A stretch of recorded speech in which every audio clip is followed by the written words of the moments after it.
կոնկրետ գործողությունների իրականացման։ Հաջորդ հարցը Անի Գևորգյան։ Պարոն Փաշինյան, դուք նախորդ մեր հարց ու պատասխանի ժամանակ ասացիք, որ վեհափառը անվտանգության սպառնալիք է, ձեր թիմակիցներն էլ ասում են մայրաթորն են ազատագրելու, հարցս հետևյալն է, երբ եք պատրաստվում պայքարել իրական սպառնալիքների դեմ, երբ կազատագրեք Սև լիճը, Իշխանասարը, Ներքին հանդում և Վարդենիսում հակառակորդի վերահսկողության տակ գտնվող տարածքները, եթե ասելու եք, որ սահմանազատման գործընթացը ցույց կտա, ապա դուք այդ տարածքները վիճելի եք համարում, և որպես կառավարության ղեկավար, ինչպես եք ձեզ զգում, երբ Հայաստանի ժողովրդի շահերից միջազգային մամուլում խոսում է ոչ թե Հայաստանի Հանրապետության կառավարության ղեկավարը, այլ ընդդիմադիր գործիչը, Վերջերս Արման Թաթոյանը Washington Times պարբերականում ծավալուն անդրադարձ էր կատարել օկուպացված տարածքների մոռացության հարցի վերաբերյալ, նախ խնդրում եմ այս հարցերին պատասխանեք և երեկ եռաբլուրում զոհված զինծառայողների ծնողները, քանիսի հետ որ ես հարցազրույց էի անում, ինձ խնդրում էին ցանկացած պաշտոնյայի, այդ թվում ձեզ տեսնելիս հարցնել, ինչու էր Ալիևից շնորհակալ Վահագն Խաչատուրյանը և արդյոք այդ պաշտոնյաները, ում հարցը կուղղեմ, հետևաբար հիմա ձեզ եմ ուղղում, դուք էլ եք շնորհակալ երախտապարտ Ալիևին, այսքանը։ Նախ ինչ վերաբերում է Ադրբեջանի նախագահին, ես կայացրած մի շարք որոշումների վերաբերյալ իմ հրապարակային գոհունակությունը արտահայտել եմ, եւ մասնավորապես եթե Ադրբեջանի տարածքով Հայաստան գալիս է հացահատիկ, դիզվառելիք, ճանապարհների ապաշրջափակում է տեղի ունենում, ես չեմ կարծում, որ մենք պետք է դրա համար Ադրբեջանին կամ քննադատենք, ել չեմ ասում, որ դատապետենք։ Երկրորդը, եթե որոշում է կայացվել, դուք հիշում եք, տարիներ չէ, բայց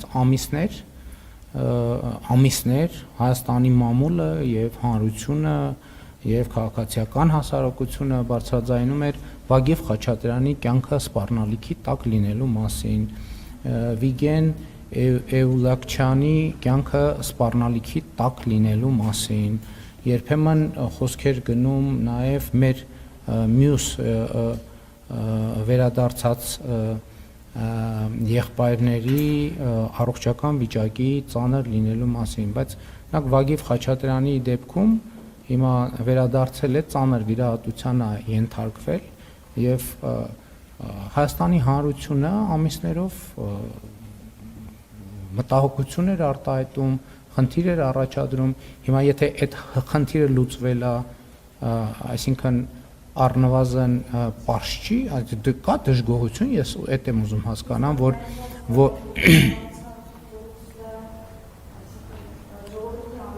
Ես իմ ամանորյա ուղերձում ասել եմ,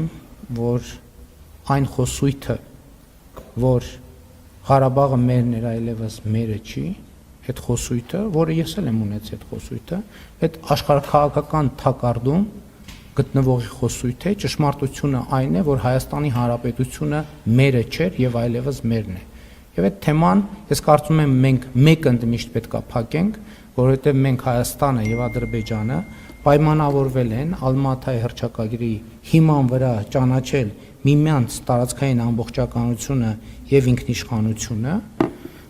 քաղաքական անկախությունը եւ այդ թեման ինձ համար փակված է եւ ես էլ Հայաստանի ժողովրդին շատ ուղիղ հրապարակային ասել եմ, որ կարծում եմ Ղարաբաղի շարժումը պետքա չշարունակվի եւ ես որպես վարչապետ Հայաստանի Հանրապետության որդեգրում եմ այդ գիծը եւ տանելու եմ այդ գիծը եւ եթե քաղաքացիները գտնում են որ սխալ եմ ես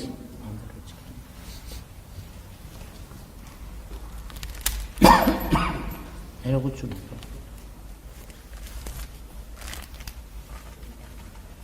եւ եթե քաղաքացիները անհամաձայնություն ունեն այդ քաղաքականության հետ, ես կոչ եմ անում, որ նրանք հեղափոխություն անեն։ Այսինքն ես կարծում եմ շատ վարչապետ չի եղել որևէ երկրում, որ ասի ժողովրդին կոչ անի հեղափոխություն անի։ Ժողովուրդը հեղափոխություն չի արել, մենք այդ քաղաքականությունը շարունակում ենք, հետեւաբար ձեր նշած խոսույթը աշխարհակաղակական թակարդում գտնվողի խոսույթ է, եւ դա մի խոսույթ է, որը օգտագործվել է այո մեզ հայրենասիրության որոշակի մոդել պարտադրելու եւ դրանով մեր պետականության կայացումը եւ մեր անկախության զարգացումը խոչընդոտելու ուղղությամբ։ Ինչ վերաբերվում է ձեր նշած տարածքներին, ես իմ ուղերձներում էլ դրա մասին հստակ դիրքորոշում արտահայտել եմ, ասելով, որ Հայաստանի օկուպացված տարածքների հարցը կլուծվի դելիմիտացիայի process-ի շրջանակներում եւ համոզված եմ, որ կլուծվի։ Ես հստակ մի րոպե կսպասեք։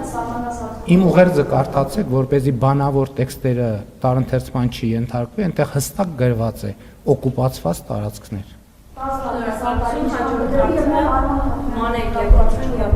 Ներողություն, Արման Թաթոյանի հետ կապված չպատասխանեցի։ Համեցեք հաջորդ հարց։ Արամ Փաշինյան, այսօր Ռոբերտ Քոչարյանը ասում